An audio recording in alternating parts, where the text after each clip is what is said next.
नमस्कार, मैं हूं आपके साथ सोनिया। बुलेटिन की शुरुआत करेंगे। उत्तर प्रदेश के मुख्यमंत्री योगी आदित्यनाथ ने वाराणसी के कंपोजिट विद्यालय शिवपुर में शैक्षणिक सत्र 2026-27 के लिए स्कूल चलो अभियान का शुभारंभ किया। इस कार्यक्रम का मुख्य उद्देश्य प्राथमिक विद्यालयों में बच्चों का 100% नामांकन सुनिश्चित करना और ड्रॉप आउट दर को कम करना है। इस अभियान के तहत घर घर जाकर नामांकन बढ़ाने और जागरूकता रैली निकालने पर जोर दिया गया। यह अभियान परिषदीय विद्यालयों में शिक्षा के स्तर को सुधारने और बच्चों को बेहतर सुविधाएं प्रदान करने के लिए एक महत्वपूर्ण पहल माना जा रहा है। स्कूल चलो अभियान के शुभारंभ के लिए वाराणसी में कार्यक्रम का आयोजन हुआ। आइए आपको सुनाते हैं सीएम योगी ने इस दौरान क्या कुछ कहा। माता की इतनी आवाज आनी चाहिए कि काशी की आवाज उत्तर प्रदेश के सभी 75 जनपदों तक पहुंचे। भारत माता की, भारत माता की, भारत माता की, वंदे वंदे वंदे। स्कूल चलो अभियान आज के इस कार्यक्रम के शुभारंभ के अवसर पर समारोह में उपस्थित उत्तर प्रदेश सरकार में मंत्रिमंडल के मेरे सहयोगी,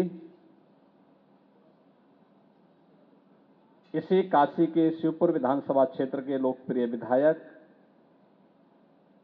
श्रम और सेवायोजन विभाग के मंत्री श्री अनिल राजभर जी,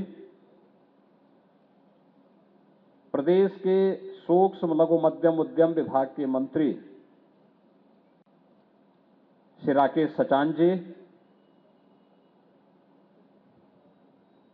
इस विधानसभा क्षेत्र के लोकप्रिय विधायक और उत्तर प्रदेश सरकार में मेरे सहयोगी मंत्री श्री रविंद्र जायसवाल जी, उत्तर प्रदेश सरकार के बेसिक शिक्षा विभाग के मंत्री श्री संदीप सिंह जी, वाराणसी के महापौर श्री अशोक तिवारी जी, जिला पंचायत अध्यक्ष श्रीमती पूनम मौर्य जी, माननीय विधायक डॉक्टर नीलकंठ तिवारी जी, अवधेश सिंह जी, श्री त्रिभुवन राम जी, सुशील सिंह जी, विधान परिषद के माननीय सदस्य श्री हंसराज विश्वकर्मा जी, धर्मेंद्र सिंह जी, अपर मुख्य सचिव शिक्षा पार्थ सारथी सेन शर्मा जी, यहां पर आज के इस कार्यक्रम के अवसर पर उपस्थित बेसिक शिक्षा विभाग के सभी अधिकारीगण, सभी सम्मानित शिक्षकगण और जिन बच्चों को आज यहां पर स्कूल चलो अभियान के इस पावन कार्यक्रम के साथ जोड़ा गया है, ऐसे हमारे शिवपुर के इस विद्यालय से जुड़े हुए हमारे सभी भारत के जो भविष्य हैं, ऐसे सभी बालक और बालिकाएं और उपस्थित बहन और भाइयों, मैं सबसे पहले बेसिक शिक्षा विभाग को स्कूल चलो अभियान के लिए हृदय से बधाई देता हूं। इस पूरे कार्यक्रम के प्रति अपनी शुभकामनाएं भी व्यक्त करता हूं।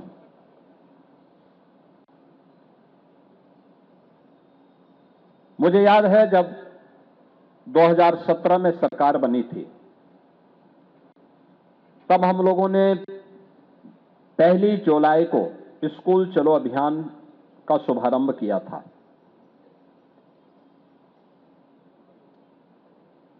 उससे पहले मुझे प्रदेश के अंदर अलग अलग जनपदों में जाने का अवसर प्राप्त हुआ था और मैंने इस बात को अनुभव किया था कि उस भ्रमण कार्यक्रम के दौरान मुझे बेसिक शिक्षा विभाग के भवन की जर्जर स्थिति और बंदी के कगार की ओर पहुंच रहे विद्यालयों की स्थिति को भी मैंने देखा था। मैं एक जनपद के एक विद्यालय में गया था जहां पर प्रधानाचार्य ने मुझसे बताया कि उनके विद्यालय में अब लगातार संख्या कम हो रही है, 10 से कम बच्चे रह गए हैं और नए सत्र में हो सकता है वे बच्चे भी ना आए। आखिर वे बच्चे जा कहां रहे हैं? जब मैंने प्रश्न किया, उन्होंने कहा साहब बच्चों में पढ़ने की रुचि नहीं। मैंने कहा बच्चों में पढ़ने की रुचि नहीं है या आप लोगों की पढ़ाने में रुचि नहीं है? ये दोनों में अंतर है। उसकी जिज्ञासा को बढ़ाना ये हमारा काम है। शिक्षा ये केवल सर्टिफिकेट उपलब्ध करवाने का या डिग्री हासिल करने का माध्यम नहीं है। ये मनुष्य को मनुष्य बनाने के लिए, उसको संस्कारित करने के लिए,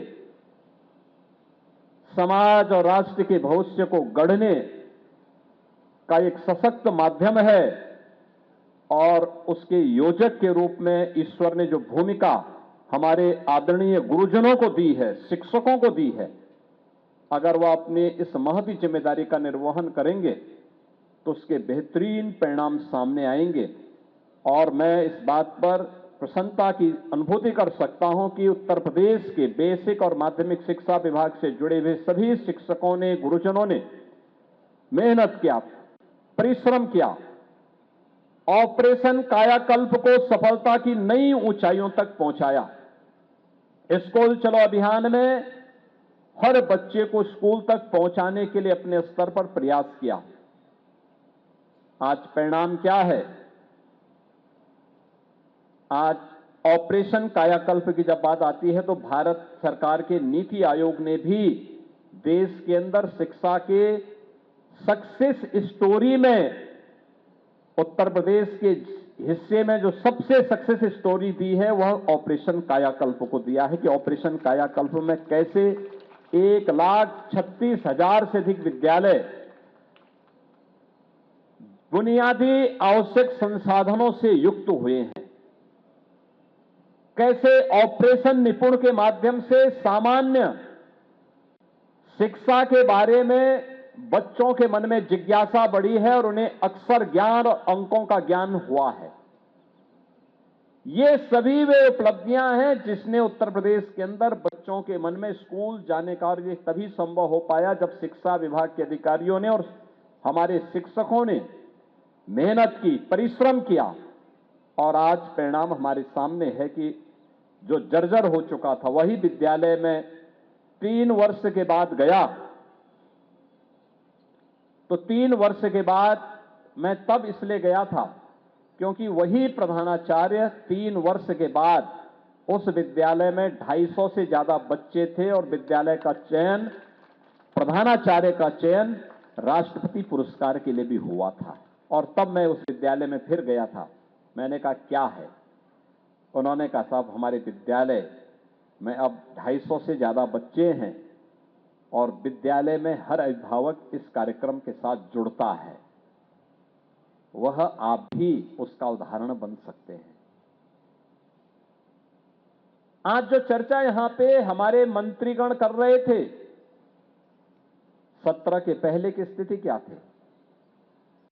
न सरकार के एजेंडे में शिक्षा थी, ना गरीब बच्चों के बारे में या सामान्य किसी भी बच्चे के बारे में कोई चिंता भी नहीं थी, क्योंकि उनके लोग नकल कराते थे। नकल कराने के लिए उनके लिए आवश्यक था कि स्कूल में पठन पाठन न हो, भले इन बच्चों के भविष्य पर विपरीत असर पड़े, उन पे कोई चिंता नहीं होती थी। उनका अपना काम चल लेता था। एक काम चलाओ व्यवस्था से समाज का उन्नयन नहीं होता है, राष्ट्र सशक्त नहीं होता है, समृद्धि की नई ऊंचाइयों तक हम नहीं प्राप्त कर सकते। याद रखना, सामाजिक और आर्थिक समानता लानी है, सामाजिक न्याय के लक्ष्य को सही मायने में जमीनी धरातल पर उतारना है तो हमको सबको शिक्षित करना पड़ेगा। आदरणीय प्रधानमंत्री जी की प्रेरणा से जो परिवर्तन आया है, याद करिए क्या स्थितियां थी। ड्रॉप आउट रेट 19% से अधिक था यूपी के अंदर 2017 के पहले। तीसरी, चौथी, पांचवी, छठी क्लास के बाद बच्चे स्कूल छोड़ देते थे, नहीं जा पाते थे। लोग क्या बोलते थे? हम बोलते थे क्यों बच्चे स्कूल छोड़ दे रहे हैं, क्यों हमें दिन भर बच्चे घूमते हुए दिखाई देते हैं, क्यों घूमते हुए दिखाई देते हैं। हमें नाराजगी व्यक्त करनी पड़ती थी कि मैं किसी रोड में जाता हूं, मैं देखता हूं बच्चे दिन भर घूमते हैं, कोई तालाब में खेल रहा है, कोई भैंस के साथ खेल रहा है, कोई किसी मोहल्ले में वहां पर कीचड़ में ऐसे खेले जा रहे हैं, धूल में खेले जा रहे हैं, क्यों घूम रहे हैं, वो स्कूल क्यों नहीं जा रहे हैं? तो लोग कहते थे साहब स्कूल दूर है। हमने प्रदेश भर से डाटा इकट्ठा करवाए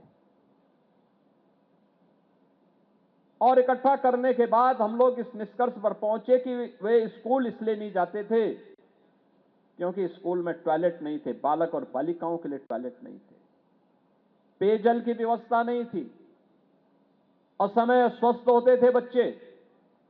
आज मुझे इस पर गौरव की अनुभूति होती है कि आदरणीय प्रधानमंत्री जी की प्रेरणा से, उनके मार्गदर्शन और उनके नेतृत्व में आज बेसिक शिक्षा परिषद के लगभग सभी विद्यालयों में बालक और बालिकाओं के लिए अलग अलग टॉयलेट, पेयजल की व्यवस्था हुई है और ड्रॉप आउट रेट 19% से घट करके आज मात्र 3% तक पहुंचा है। और मैं बेसिक शिक्षा परिषद से जुड़े हुए सभी अधिकारियों और सभी गुरुजनों से, सभी शिक्षकों से इस बारे में विनम्र अनुरोध करूंगा कि ड्रॉप आउट रेट को 0 तक पहुंचाने के लिए हमें कार्य करना है। यह आपके लिए एक उदाहरण होगा, आप अन्यों को इसका उदाहरण दे सकते हैं और ये बेसिक शिक्षा विभाग की सक्सेस स्टोरी होगी।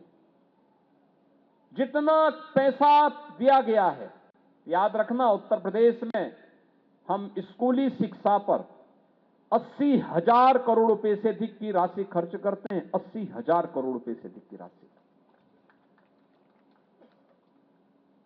इसका रिजल्ट आना चाहिए। ये पैसा इसलिए दिया जाता है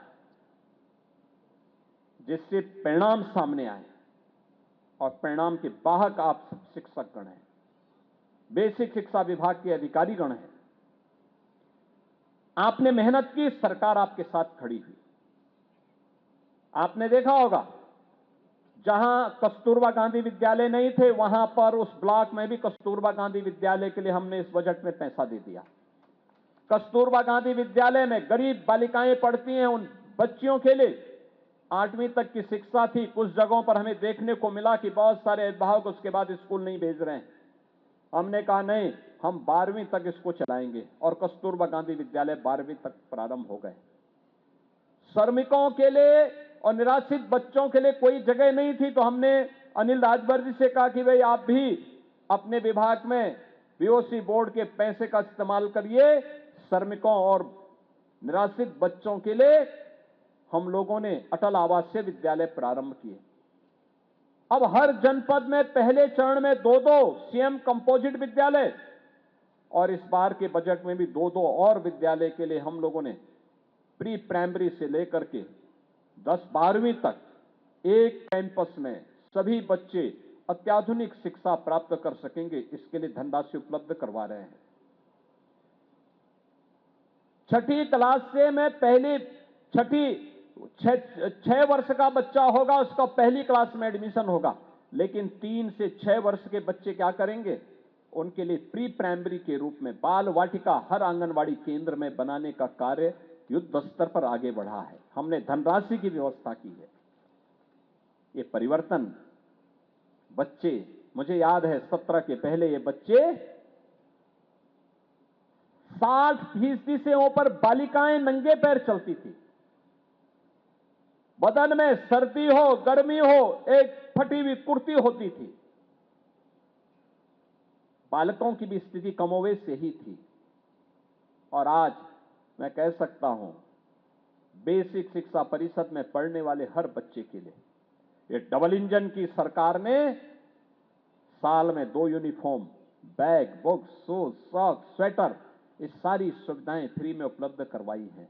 ये एडमिशन की प्रक्रिया जैसे प्रारंभ होगी 15 अप्रैल के बाद पहले चरण में और 15 जुलाई के बाद दूसरे चरण में उन बच्चों के डीबीटी के माध्यम से सारी धनराशि उनके अभिभावक के खाते में भेजी जाएगी। लेकिन हमारे शिक्षकों का दायित्व बनता है कि हम हर अभिभावक के साथ संवाद बनाएं और संवाद बना करके हम ये व्यवस्था सुनिश्चित करें कि वे अभिभावक अपने बच्चों के लिए यूनिफॉर्म जरूर बना लें, बैग ले लें, उनके लिए बुक्स तो उपलब्ध करवाया जा रहा है, लेकिन जूता, मोजा, ये सभी यूनिफॉर्म और सर्दियों में स्वेटर जरूर खरीदें। याद रखना, हम लोग जब बनाते थे तो 800-900 रुपये में हमारा ये बन जाता था। आज हम 1200 रुपया हर अभिभावक के पास भेज रहे हैं। और मेरी अनुरोध होगा कि शिक्षकों का दायित्व बनता है कि सारे बच्चे अपने यूनिफॉर्म में आए, उनको बताना पड़ेगा। याद रखना, ये सौभाग्य सबको प्राप्त नहीं होता है कि देश के भविष्य को गढ़ने का, उसको तराशने का जिम्मेदारी जो ईश्वर ने आपको दी है, उस दायित्व का ईमानदारी पूर्वक निर्वहन करेंगे तो आप लोग का जीवन भी यशस्वी होगा। और ये बच्चे जब आगे बढ़ेंगे तो आपको स्मरण करते हुए आपको सदैव सम्मान देंगे। हम लोग आज भी जिन शिक्षकों ने हमें बचपन में पढ़ाया था, मैं कभी मुझसे मिलते हैं तो मैं आज भी उनका पैर छूता हूं। आज भी मैं पैर छूता हूं। मैं ये नहीं बोलता कि मैं सन्यासी हूं, मैं नहीं छूंगा। नहीं, मेरे गुरुजन थे, मैं उनका आज भी सम्मान करता हूं। मैं ये नहीं मानता कि वे मुझे बेसिक शिक्षा में पढ़ाए थे, उन्होंने मुझे अक्षर ज्ञान कराया और इसलिए मैं आज भी उनको सम्मान देता हूं। मैं जाता हूं, जब भी जाता हूं उनको बुलवा करके उनको सम्मान करता हूं, उनका अभिनंदन करता हूं और कभी मेरी मुलाकात होती है तो उनका पूरा आदर भी करता हूं। और मुझे लगता है ये संस्कार आपको अपने बच्चों के अंदर भरने पड़ेंगे।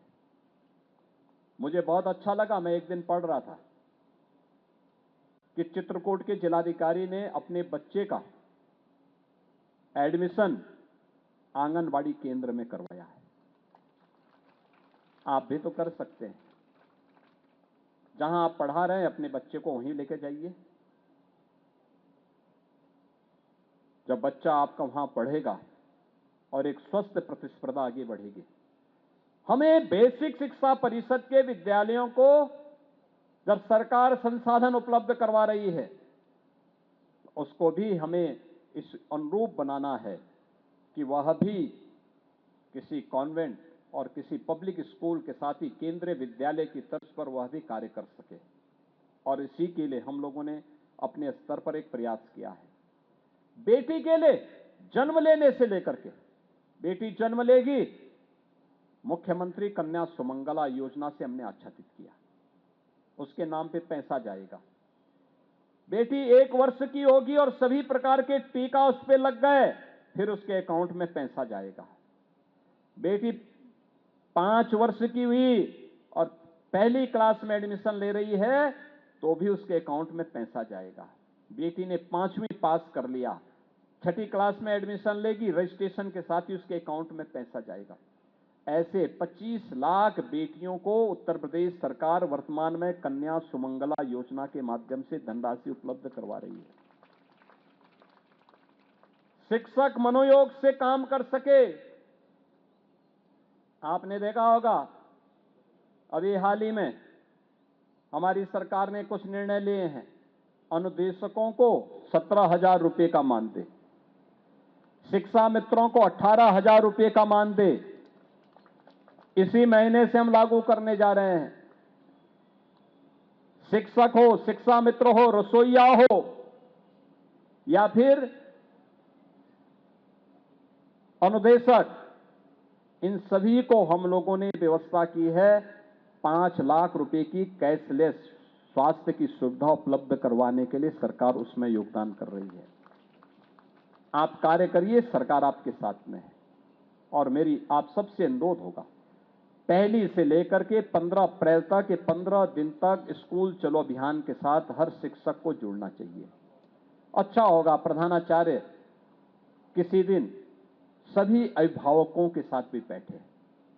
फिर प्रातःकाल विद्यालय अगर 8 बजे प्रारंभ हो रहा है, 7 बजे आप घर से निकल करके उस गांव में अलग अलग शिक्षक अलग अलग मोहल्ले में एक बार राउंड लगाते हुए जाएं, हर अभिभावक का घर खटखटाइए और दस्तक दीजिए घर पे, बोलिए आपका बच्चा कोई स्कूल से वंचित तो नहीं, और बोलिए सब कुछ सरकार फ्री में दे रही है, आप अपना रजिस्ट्रेशन करवाइए, चलो अपने हाथ से बच्चे को स्कूल लेकर जाइए, कोई बच्चा छूटने ना पाए। यह संकल्प जब हर शिक्षक का होगा, हर शिक्षा मित्र, हर अनुदेशक का होगा, ये पवित्र कार्य, राष्ट्रीय कार्य है। याद करना, जब एक बच्चा साक्षर होता है तो समाज साक्षर होता है और राष्ट्र समृद्धि की नई ऊंचाइयों को प्राप्त करता है। याद करना, जब एक बच्चा निरक्षर होता है तो समाज निर्धन होता है और प्रदेश या देश बीमारू बनता है। हमें बीमारू नहीं बनने देना है, हमें अपने बच्चों को साक्षर बनाना है, हर नागरिक को साक्षर बनाना है, समृद्धि की नई ऊंचाई तक पहुंचाना है, विकसित भारत के लक्ष्य को प्राप्त करने की दिशा में आगे बढ़ना है। और इसीलिए पहले चरण में 1 से 15 तक इस मेहनत को करिए। जैसे ही बेसिक शिक्षा विभाग के सभी प्रकार के डाटा आपके उपलब्ध हो जाएंगे,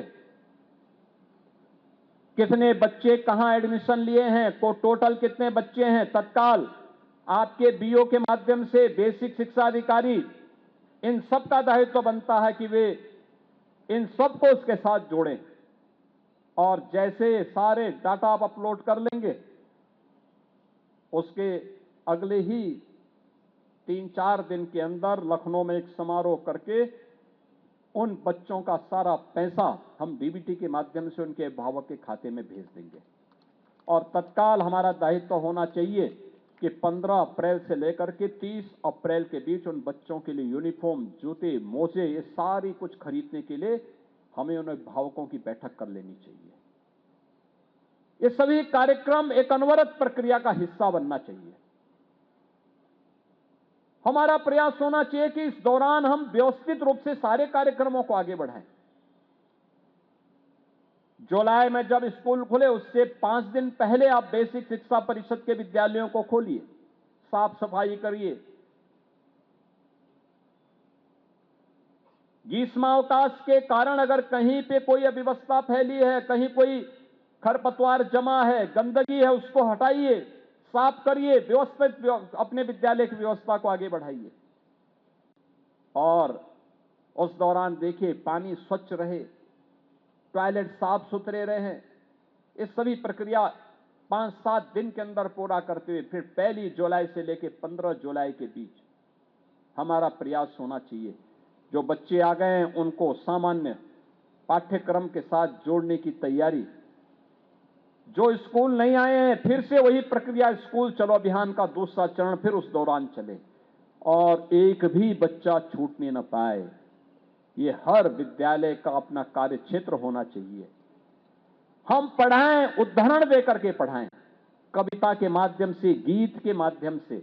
अगर आप उन बच्चों को बताएंगे, छोटे छोटे फॉर्मूला बना करके समझाएंगे, वह बच्चा आसानी से समझ जाएगा। अब रटने की परंपरा नहीं, अब तो कौशल युक्त ज्ञान से उस व्यक्ति को युक्त करना, उस बच्चे को युक्त करना है। इसके लिए आपने देखा होगा अनेक प्रकार के कार्यक्रम चल रहे हैं।